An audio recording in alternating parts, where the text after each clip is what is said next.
I have a friend. Let's call him Elias. He's the kind of man who lives for the flex. He spent years cultivating a specific image. The tailored suits, the limited edition sneakers, the way he subtly ensures his watch catches the light during a meeting. To Elias, life is a series of status signals, a constant broadcast to the world that he is at the top of his game.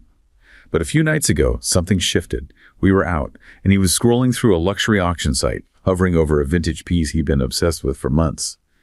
His face usually gets this focused, hungry look when he's about to buy. But then he got a notification. Just a simple check-in text from his wife. He looked at the screen, paused, and then closed the tab. He didn't just close it, he looked almost bored by it. For the rest of the night, the man who usually commands the room was quiet, attentive to his phone, and surprisingly indifferent to the high-status crowd around us. He seemed to have lost his edge right when he was supposed to be sharpening it. It felt like a glitch in his personality. Why would a man who spends every waking hour climbing the social hierarchy suddenly stop caring about the trophies? You'd think that when the stakes are highest, when a partner is at her most fertile, and the biological clock is ticking loudest, a man would double down on his displays of wealth and power to prove his worth. Instead, science suggests the exact opposite happens. There is a hidden biological switch that, once flipped, tells the male brain to stop peacocking and start guarding. It's a chemical intervention that reallocates every ounce of his ambition away from the public eye and toward a single private focus. We like to think our luxury purchases are rational choices or expressions of taste, but in reality, Elias wasn't making a choice at all. He was responding to an ancient subconscious program triggered by a spike in oxytocin, a program that prioritizes survival of the legacy over the shine of the gold. That's such a vivid picture you paint of Elias. And frankly, it's one that completely disrupts our standard economic understanding of human behavior. Right. I mean, we're trained to think of people, especially high-status-seeking men like Elias, as these rational actors who are constantly, maximizing their utility. And in his world, utility equals status. It's that simple. It's that simple. So for him to suddenly treat that vintage watch on the auction site with, boredom, it's not just a mood swing. No. It's a violation of his own established pattern. It forces us to ask what force could possibly be strong enough to override years of carefully cultivated social signaling. Exactly. It felt like a glitch in the matrix. I was watching him and thinking, who are you and what have you done with the guy who cares about cufflinks? But looking at the stack of research we have for today, this glitch seems to be a very specific, hard-coded feature. So that's what we're here for, to unpack this hidden biological switch. And the material we've pulled together as well, it's dense. It really is. We're talking about papers on neurobiology, evolutionary psychology, game theory, and even some really specific studies on consumer behavior. Our mission here is to trace that invisible line from the hormones in the blood to the credit card in the hand. And the central premise connecting all these diverse fields, from the brain scans to the retail studies, is surprisingly consistent. It challenges the common assumption that high status and flashy spending are always the best reproductive strategy. We tend to assume more is better. More money, more flash, more noise. Always. But the sources suggest that there's a tension, a constant high-stakes tug-of-war in the brain between getting a mate, which requires that noise and flash, and keeping a mate, which requires something else entirely. Right, and that something else is the quiet zone where Elias found himself. Yeah. But let's not just rely on my friend Elias.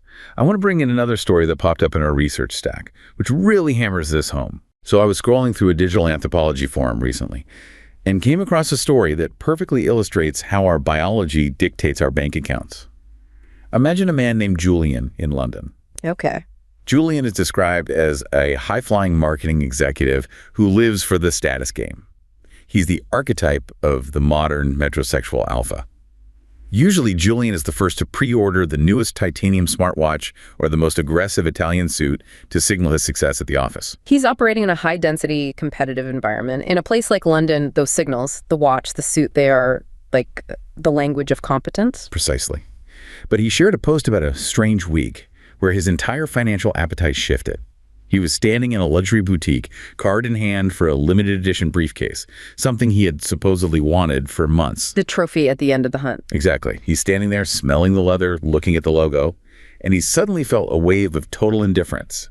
He described it as the desire just draining out of him. Instead of buying the briefcase, he found himself walking to a high-end grocery store, buying the finest ingredients for a private dinner truffle oil, aged steaks, the works, and spending the evening simply being present with his wife. That is a classic, almost textbook example of what we call resource reallocation triggered by neurobiology. It's fascinating because to a behavioral economist, that behavior is irrational. Totally. He derives utility from public status, so why stop buying status? Why pivot to a private good like a dinner that no one else sees?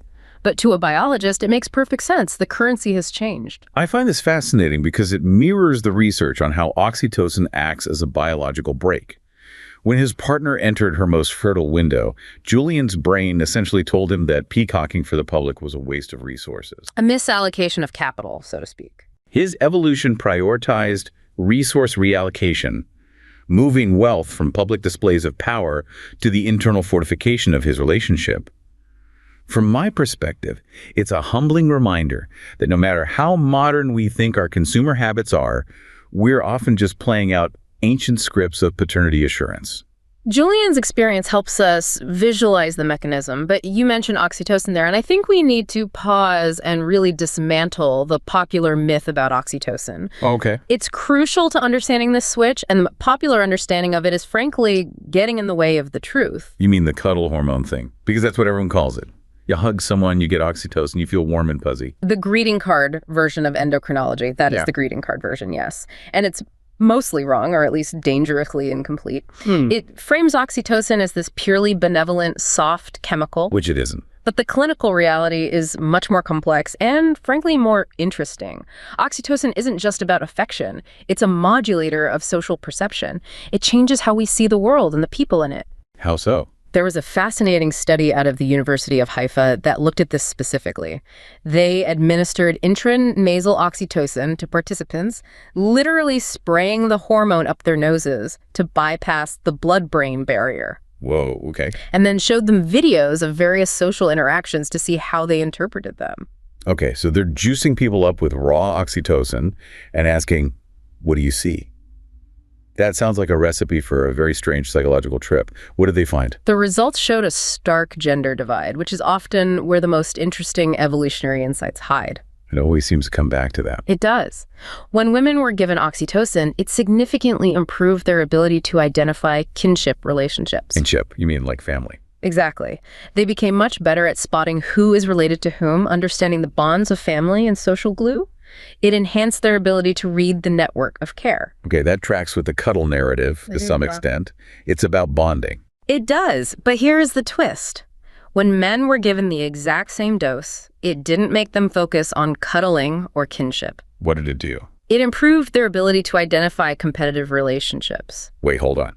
So the love hormone makes men better at spotting a fight. It makes them sharper at spotting threats. For a man, oxytocin serves as a high-alert system for social hierarchy and rivalry. That is wild. It's not just binding him to his partner, it is hyper-sensitizing him to anyone who might threaten that bond. So if we look at Julian in the grocery store, he isn't just being nice. No, he's on guard. His brain has deprioritized the public status game, the broadcast to the world, because the oxytocin is telling him to focus on the immediate defense of his genetic investment. He is scanning the perimeter, biologically speaking. And the love he feels is actually a form of defensive vigilance. That's a perfect way to put it. That completely flips the script. We usually think of love and war as opposites, but you're saying that chemically, for men, they are activated by the same switch. They can be. The context is everything. That distinction between broadcast and narrowcast was in one of our core texts, the oxytocin intervention. I love this concept. It's a very useful framework. The idea is that men usually operate in broadcast mode signaling status to everyone in the room, like Elias with his watch or Julian with his suits. It's an omnidirectional signal. Look at me, I am successful. Exactly. The broadcast model is about acquisition. It's about casting a wide net to attract potential mates. It is expensive, it is loud, and it is risky. But then the switch flips. The switch flips, and oxytocin acts as a dampener on the dopamine pathways that drive that novelty-seeking and public posturing. It literally cools the jets on showing off. It physically inhibits the urge to show off to strangers. It pushes the system into narrowcast mode. The signal is no longer for the crowd. The signal is now purely for the partner. It's an efficiency calculation, isn't it? It's not just emotional, it's economic. Precisely. It's an evolutionary trade-off. Energy is finite. Money is finite. Time is finite. Every ounce of energy Julian spends climbing the social hierarchy in that boutique. The briefcase. The briefcase, every dollar he spends on it to impress his colleagues is energy and resources he is not spending guarding the immediate genetic opportunity waiting at home. Right. The brain does the math and realizes the abstract status can wait, the legacy cannot. The opportunity cost of peacocking becomes too high when ovulation occurs. So Julian isn't having a midlife crisis or losing his ambition. He's just reallocating his portfolio, so to speak. That's it. He's moving his assets from marketing to R&D. He's investing in the keep rather than the get. And this is a critical distinction because the strategies for getting and keeping are, well, they're diametrically opposed. You cannot effectively do both at maximum intensity simultaneously. Which brings us to the mechanism of that get. We talk about status signaling, but let's look at how that actually manifests in consumer behavior, because it's not always as subtle as a nice dinner or a briefcase. No, it can be much louder. I heard a story about a guy named Marcus, a regular at a high-end gym in Los Angeles. You know the type? I can picture him already. Known for his alpha presence, the loud weights, the flashy gear, the constant networking between sets.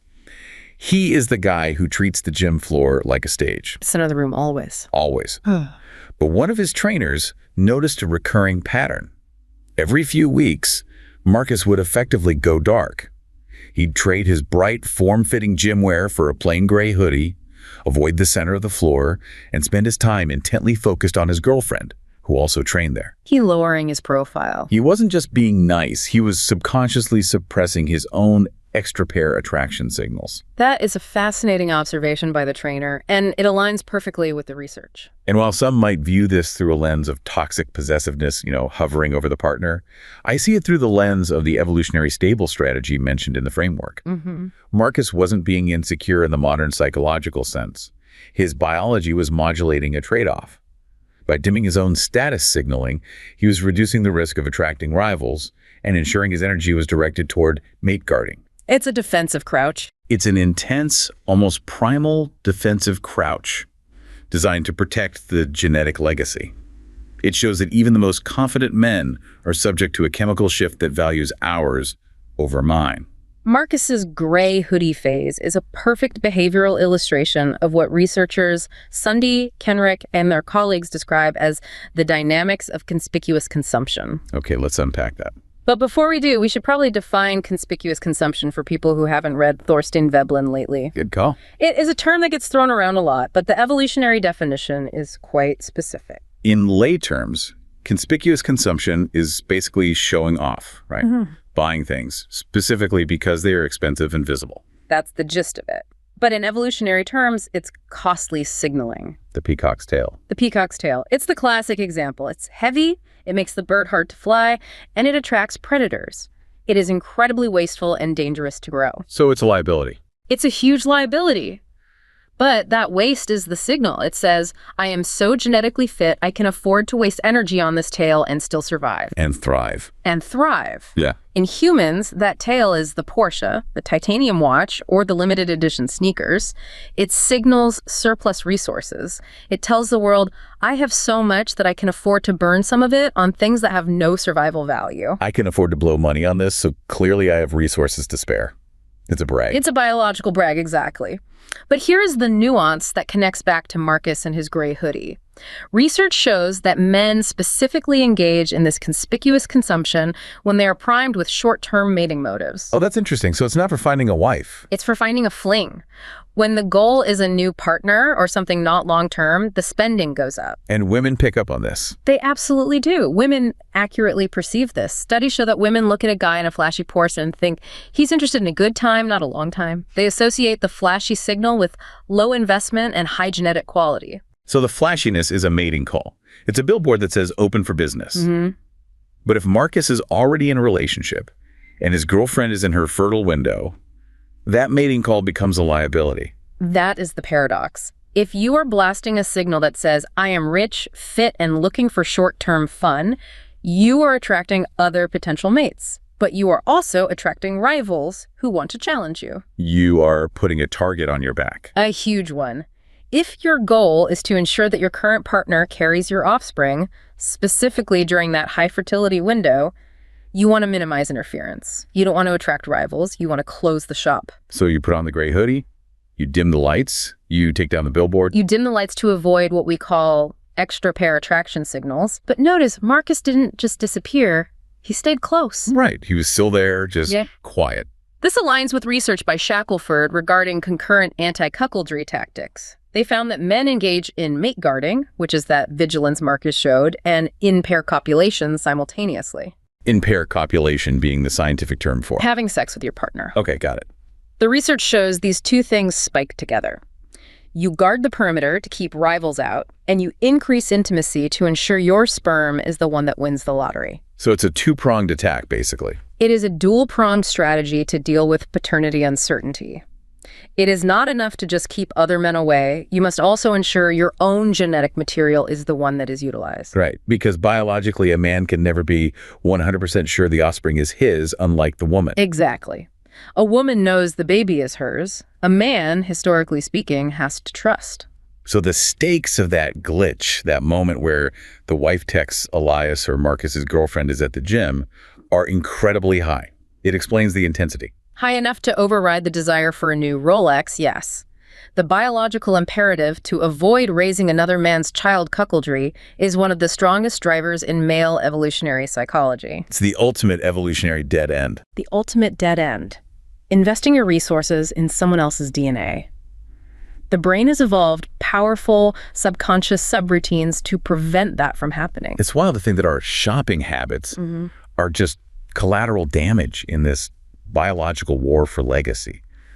We think we're choosing a hoodie because it's comfortable, but really we are camouflaging ourselves to protect our lineage. Precisely. But it's not just about guarding against bad guys. Right. It's not just defensive. There's an internal shift that happens too, something softer. Yes, there has to be. I was thinking about a story I saw in a documentary about a tech developer in Silicon Valley named Leo. Okay. Leo is usually driven by intrasexual competition, always looking for the next promotion, the next big investment, the next way to outshine his peers. He works 80-hour weeks. Standard for that environment. Absolutely. But he described these quiet phases where his ambition for the outside world just evaporated. During these times, he felt an overwhelming surge of what he called protective warmth toward his partner. He stopped checking his LinkedIn and started checking in on her. He's turning inward. Completely. He wasn't guarding her from rivals. He was just intensely focused on her well-being. And this is where the neurobiological role of oxytocin comes back into action, but in a different way. We talked about it being a threat detection system, but it also facilitates bonding and care. Exactly. It's not just a cuddle hormone. It's a strategic modulator. It literally recalibrates a man's brain to value mate retention over mate acquisition. Leo's story is a perfect example of the fluctuating male behavior that occurs during the periovulatory phase. As someone who looks at the intersection of tech and biology, I find this internal shift incredibly poetic. It's the body's way of saying that for a few days a month, the most important status isn't what the world thinks of you, but how secure your bond is at home. Leo's experience takes us from the raw biological defense of Marcus into the realm of game theory. Right. Specifically, a paper by Conroy Beam and colleagues that models long-term relationships as a public goods game. This provides a mathematical framework for that warmth Leo is feeling. I love game theory, but it can get dense.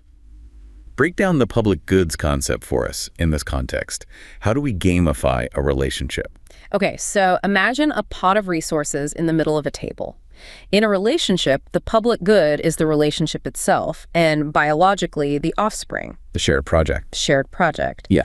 Both partners contribute to this pot time, energy, food, protection, emotional support. If both contribute, the pot grows and everyone wins. The offspring survive, the relationship thrives. But there's always a risk in these games. The tragedy of the commons. The free rider, exactly. The evolutionary danger is a partner who takes the benefits from the pot, the protection, the resources, but doesn't contribute, or worse, defects to another game entirely. So they take from the pot but don't put anything back in. Right. And Leo's shift, that protective warmth, isn't just a feeling. It is a strategic move to secure the public good. By withdrawing his ambition from the external world, where he is just acquiring resources for himself or private goods and focusing on his partner, he is essentially dumping chips into the shared pot. He's signaling, I am all in on this game. That's a perfect way of putting it. It's a costly signal of commitment. I am willing to forego my own status seeking to invest in our status. It's an investment strategy. He's securing his shares in the company, essentially. He is fortifying the partnership against the temptation of defecting. And it facilitates mutual facilitation. This is a key concept in that research. It's not just about putting resources in, it's about actively helping the other player thrive. How does that work? Well, if Leo alleviates his partner's workload or reduces her stress by being present and supportive, he effectively enhances her fecundity, her biological ability to reproduce successfully. Because stress is a fertility killer. A huge one. The paper discusses how this works in his Stone Age brain. Leo isn't consciously thinking, I must enhance her fecundity now by reducing her cortisol levels. No, of course not. He just feels a drive to be helpful, to be close, to make her tea. So the feeling of love or protectiveness is just the user interface for this complex probabilistic calculation the brain is doing. The back-end code is calculating survival rates, but the front-end user experience is, I love her, I should stay home tonight. Exactly. The brain calculates that the marginal return on checking LinkedIn is currently lower than the marginal return of bringing his partner tea. It is cold logic wrapped in warm emotion. Wow. Evolution has simply found that making it feel good is the best way to get us to do the smart thing. That is such a powerful way to reframe romance. It doesn't make it less real, but it makes it more functional. It gives it a purpose beyond just sentimentality. Now, we'd spent a lot of time on the male side of this equation, Elias, Julian, Marcus, Leo. But obviously, this is a two-player game. What is happening on the female side? Is there a similar switch? Or are women just passive observers of this gray hoodie phenomenon? It is certainly not a passive role, no. The female equation is just as competitive, but the parameters are different. We have data from Fiacco and colleagues on female intersexual competition. Okay. It turns out women compete fiercely, but the drivers change with age and biology. What are they competing for? If men are competing for access to fertility, what is the counterplay? In the premenopausal stage, when fertility is trivial, high competition is driven by estradiol, The hormone. the primary female sex hormone. The competition is focused on attention and appearance. High estradiol levels predict more intense competition to be the most noticed, the most attractive in the room. So it's a competition for high-quality mates. It is. So, similar to the peacocking we saw with the men, but perhaps more focused on physical signaling rather than resource signaling. That makes sense. But what happens post-menopause? Does the competition just stop? No, it shifts. This is what's so interesting. Post-menopause, the competition is no longer driven by hormones in the same way. It's driven by self-esteem. Self-esteem how? The research found that low self-esteem in postmenopausal women predicts higher competition on competence and appearance. It's like the drive to compete is still there, but the reason for it changes from a biological imperative to a psychological one. That's fascinating. But let's go back to the fertile years. You said they're competing for attention. Yes. But here's where it connects to the guarding theme we've been discussing. It's not just about attracting a mate. It's also about keeping one. Okay. And research by Krems and colleagues found that women are incredibly strategic about who they guard against. So it's not just general jealousy. Not at all. They don't just guard against every other woman. That would be exhausting and inefficient. A woman doesn't need to guard her partner from everyone, just the real threats. They have a threat detection system. They do. And this is the key finding. Women specifically socially exclude or avoid other women who are ovulating. Wait, how do they even know? I mean, unless they're syncing calendars, how does a woman know a stranger is ovulating? It's subconscious. The cues can be incredibly subtle. Changes in scent, skin tone, slight behavioral shifts, voice pitch. The body sends out signals we're not even aware of. So my brain is picking up on these tiny cues from another woman and flagging her as a threat. Your brain, or rather, a woman's brain, can. The study showed that women can subconsciously detect high fertility cues in other women. And, this is the important part, if a woman perceives her own partner as highly desirable, she will actively wall him off from ovulating women. So she creates a buffer zone. A social buffer zone. She might be less friendly, steer the conversation away, or physically move her partner. It's a targeted defense. You don't waste energy guarding against everyone, just the ones who are a biological threat right now. Exactly. It's like a missile defense system that only tracks active warheads. Precisely. It's the flip side of the male mate guarding. He guards her because she is fertile. She guards him from others who are fertile. It's a dance of exclusion and retention. Wow. Both parties are constantly manipulating the social environment to maximize the security of the pair bond. But, and here's the big question, All of this relies on signals, right? The man sensing the ovulation, the woman sensing the other woman's ovulation. We are running this ancient software in a modern world full of noise. A lot of noise. What happens when the signal breaks? This is where we hit the modern mismatch. This is the real crux of the issue today. We are using Stone Age hardware in a world of luxury boutiques and, crucially, modern medicine. You're talking about the pill. The source material brings up a critical point about hormonal contraceptives, the pill. We call this the pill paradox in the notes. There was a study by Meltzer and colleagues that looked at this. It is fascinating and a bit concerning for our evolutionary programming. Normally, a man's mate guarding correlates with his perception of his partner's commitment and her fertility status. Wait, we covered that. If he senses she is pulling away, or if he senses she is ovulating, which makes her more attractive to rivals, he ramps up the guarding. He becomes Leo or Marcus. Who puts on the hoodie? He puts on the hoodie. He buys the groceries. He secures the perimeter. He initiates the narrowcast. Right. But women on hormonal contraceptives do not ovulate. They do not have that spike in estradiol. They do not release those subtle olfactory or visual cues of estrus. Their hormonal profile is effectively flattened to a non-fertile state. So the warning light on the dashboard is disabled.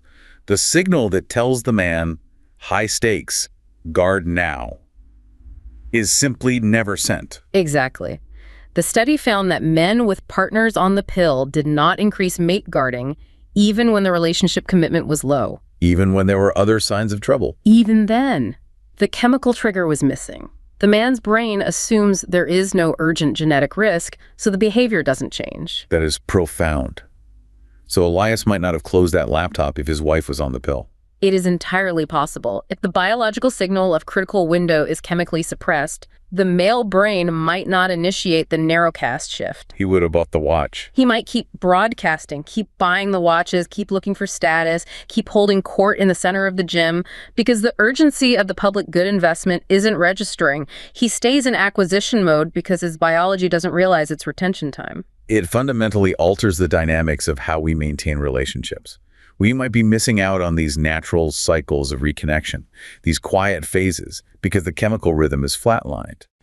It's like we've severed the line of communication that tells us when to stop fighting the world and start hugging our partner. It suggests that what we consider modern relationship problems might partly be ancient signaling problems. We have muted the very language our genes use to speak to each other.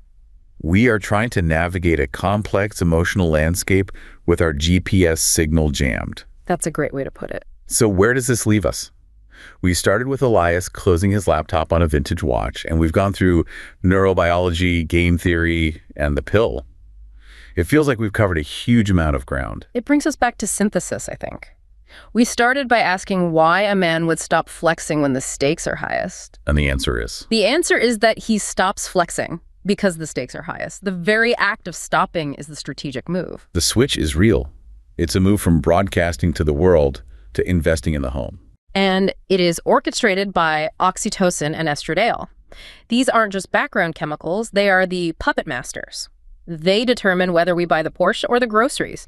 They determine whether we stand in the center of the gym or in the corner. They determine whether we look at our phones or our partners. Absolutely. It changes how I look at my own decisions, honestly. Am I doing this because I want to, or because my dopamine and oxytocin are having a turf war? That is the final, somewhat provocative thought I'm left with. We tend to view our consumer habits, the watches, the cars, the clothes, as expressions of our modern identity or personal taste. We think we are expressing who we are. Our authentic selves. Right. But perhaps we're giving ourselves too much credit. It's worth considering that the man who spends less on a flashy watch and more on a private dinner during a specific week isn't making a moral or financial choice at all. He is simply executing an ancient probabilistic program designed to preserve a genetic legacy he isn't even consciously thinking about. We are just the vessel for the code. That is a lot to process. Thank you for listening to this deep dive into the biological switch. It's been a fascinating ride. Always a pleasure.